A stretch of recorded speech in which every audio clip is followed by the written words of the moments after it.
CJP का जो प्रदर्शन है, धरना प्रदर्शन है, वो लगातार बढ़ता जा रहा है और जो छात्र हैं वो दूर दूर से, जैसे मेट्रो बंद है, तकरीबन 18 मेट्रो स्टेशन बंद है, उसके बावजूद भी छात्र यहाँ पर पहुँच रहे हैं और अपनी बातों को रख रहे हैं। यहाँ पर जो ऑनलाइन खाना था, जो लोग भिजवा रहे थे, वो पुलिस पहले ही रोक लेती है, वो खाना इस वक्त नहीं आ रहा। आप देखें, पहले आपको यहाँ पे कतारें दिखती थी कि लगातार जो ऑनलाइन खाना है वो लगातार आ रहा है, लेकिन अब आपको नहीं दिखेगा, एक भी डिलीवरी पर्सन यहाँ पर आपको खाना लाता नहीं दिखेगा। जाहिर सी बात है, जो ये चीजें करी गई हैं वो ठीक नहीं है। यहाँ पे हजारों की तादाद में छात्र इकट्ठा हैं, उनके लिए जो लोग प्रदर्शन में नहीं आ पा रहे थे, वो लोग खाना भिजवा रहे थे। ये बताइए, क्या वो खाना आ पा रहा है? जो ऑनलाइन बुक करा के जो लोग नहीं आ पा रहे थे, वो यहाँ पर खाना भिजवा रहे थे?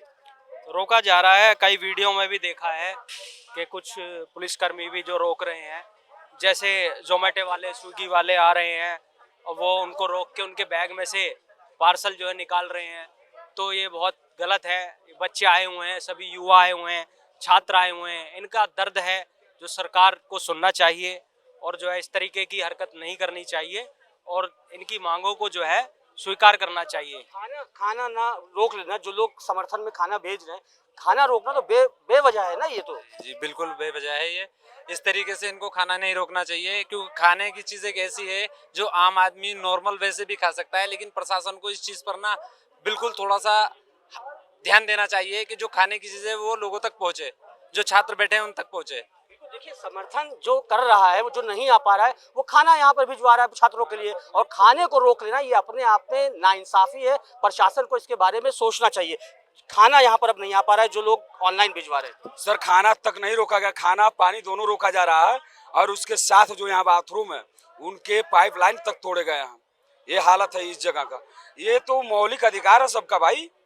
ये हम लोग राजतंत्र में, लोकतंत्र में है, बाबा साहब का दिया हुआ संविधान है, उसी के तहत हम लोग बैठे हुए। जो गलत है गलत हम लोग कहेंगे, अपनी आवाज उठाते रहेंगे। हम देश के युवा और भविष्य हैं। ऐसा नहीं है कि ये देश 51% युवाओं का देश है, और तभी इसी के नाते 12 बजे रात को मोदी जी आते हैं और युवाओं को फ्रेंड बोलते हैं। क्यों बोलते हैं? उनको भी पता है कि देश का युवा 40% युवा बूथ पे वोट डालने नहीं जाता है। वो कहता हमें पढ़ाई से मतलब है, हमें नौकरी से मतलब, नौकरी पाना, पढ़ाई लिखाई से हमें मतलब है, हमें राजनीति से मतलब नहीं है। तो ये समझ चुके कि वो अपनी वोटर ID जान चुका है कि ऐसा ना हो कि जो नौजवान है वो शिक्षा की बात कर रहे हैं। जो नौजवान है वो, आप कहाँ से आए हैं?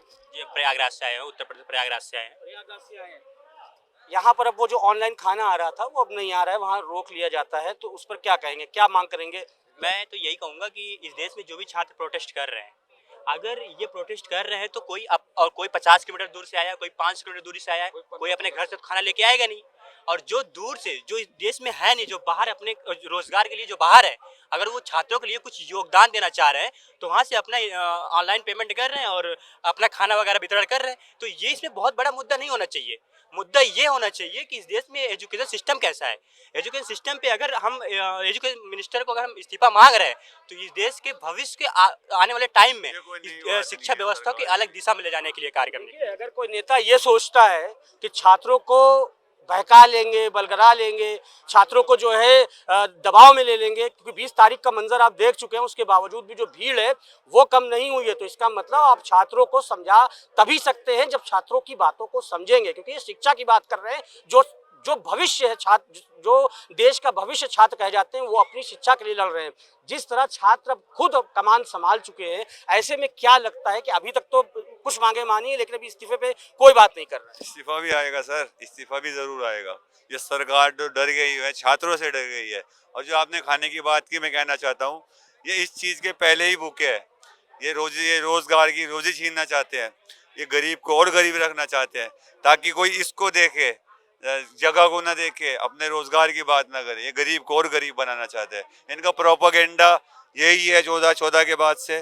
पहले नोटबंदी, फिर GST, फिर लॉकडाउन इन्हें मिल गया, वरना फरवरी 2020 में लॉकडाउन लगा था। अमेरिका से 6 महीने पहले पता चल गया था। इन्होंने फ्लाइट बाद में क्यों बंद करी? क्योंकि उन्हें पता था कि हमारी राजनीति है इसमें। देखिए, छात्रों को सब समझ में आता है, छात्रों को कोई ये ना समझे कि आप कहाँ से आए हैं। मैं छत्तीसगढ़ से आया। देखिए, अभी आप प्रयागराज से आए हैं या छत्तीसगढ़ से आए हैं, गोरखपुर से आए हैं, तो छात्रों को बरगला कोई नहीं सकता।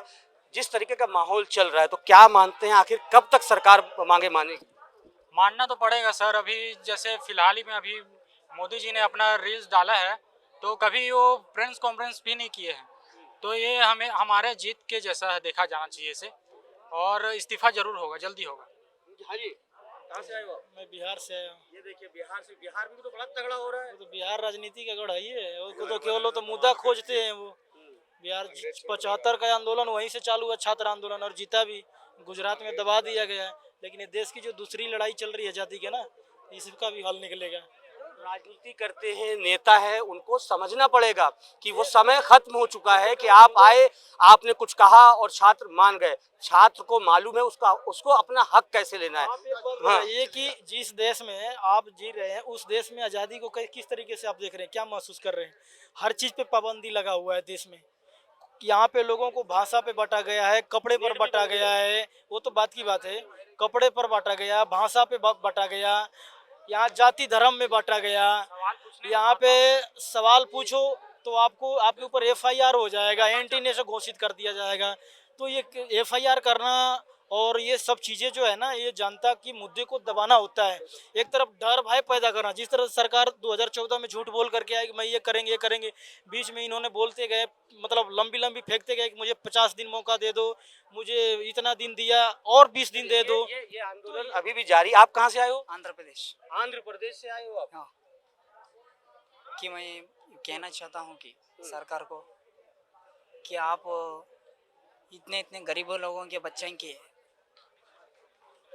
कि एग्ज़ाम पे होते हैं ना, डिफरेंट एग्ज़ाम पे लीक्स पे बात करना चाहता हूँ कि हम गरीब लोग इतना मेहनत करके इतनी रोजी रोटी के लिए जो बच्चों के लिए पढ़ाते रहते हैं, माँ बाप, जो सरकार जो फीस ले। आप भावुक मत हो, हम सब आपके साथ हैं, हम सब आपके साथ हैं। आप बोलिए अपनी बात। कि हम मानते हैं कि सिफा मारने के लिए इधर आई है। एक्चुअली हमारे फादर भी हॉस्पिटल में है, मेरा एग्ज़ाम भी छोड़ के इधर आया हूँ कि मैं अभी डिग्री बीकॉम सेकेंड ईयर हूँ, कंप्लीट है।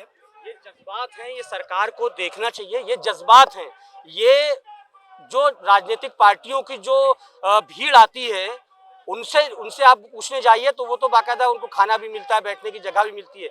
लेकिन आप जज्बात देखिए इस बच्चे के। ये आंध्र प्रदेश से आया है, इसके फादर अस्पताल में एडमिट है, सिर्फ हक की लड़ाई। और कि नहीं मांगते, मैं आंध्र प्रदेश आया, मेरा आईडी कार्ड। ये देखिए, आप कैसे इन सारे जज्बातों को आइडेंटिफाई करेंगे, कैसे इन जज्बातों को नहीं समझेंगे। सरकार हो, इसीलिए आपसे ये चीज़ें मांगी जा रही हैं। आपको बताना पड़ेगा और आपको इन छात्रों का दर्द समझना पड़ेगा, जिससे कम से कम आने वाली जो पीढ़ी है उसको समझ में आए कि वो जब उतरेगी तो सरकारों को भी समझ में आए कि जब वो उतरेगी तो जो वो कह रहे हैं उनको सुनना पड़ेगा। क्योंकि सिर्फ कानों में रुई डालने से काम नहीं बनेगा। जो छात्र बोल रहे हैं उनकी सुननी पड़ेगी, उनकी मांगे सुननी पड़ेंगी और पूरी भी करनी पड़ेंगी। वो वक्त बताएगा कि आखिर मांगे कब पूरी होंगी। लेकिन जिन छात्रों से हम बातचीत कर रहे हैं, इनका दर्द झलक रहा है, बता रहे हैं वो भावुक होकर किस तरीके से, कितनी पीड़ा है, इस पीड़ा को झेलते हुए यहाँ तक आए हैं। सारिद के साथ दानिश अजीज, भारत समाचार, दिल्ली।